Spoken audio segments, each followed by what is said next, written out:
Alright, I'm going to share with you a technique called antiquing, and it's used to give definition to your carving. And we have been using an antique finish. It's more of a gel than a paste, and this is the consistency of it. You can see this in here.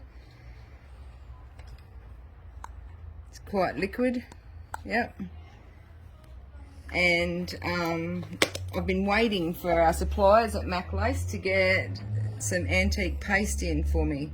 It's a really cool product, and I've seen other leather crafters using it, and I'm very inspired by them. So here we go. We've got a thorny devil here for Jane on her tobacco pouch, and all of the carving lines are going to get some definition with the black paste. I've sealed it already a couple of times, and I'm going to trust that my seal is working. I've let that dry for a good 24 hours, because if it doesn't work, we're in trouble. So I'm going to use a fairly coarse brush to paint this on and make sure that it gets right into all of those lines and any of the tooling that's, you know, pushed it back and given it some depth. Quite liberal. Okay, now hopefully my thorny devils are still there underneath all of that. I'm going to let that sit just for a minute,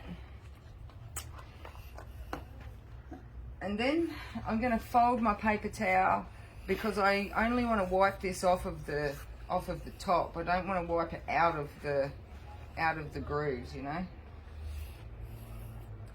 I'm just letting that sit a little bit. Okay.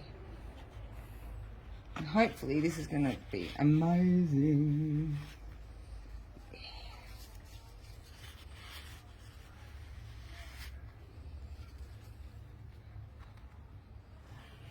So all my colours still there, and all of the lines have got really nice definition.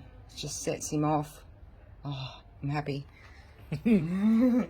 And just to finish it off, once that's dried really well, I'll hit it with another seal and shine just to keep all of that in there. Thank you.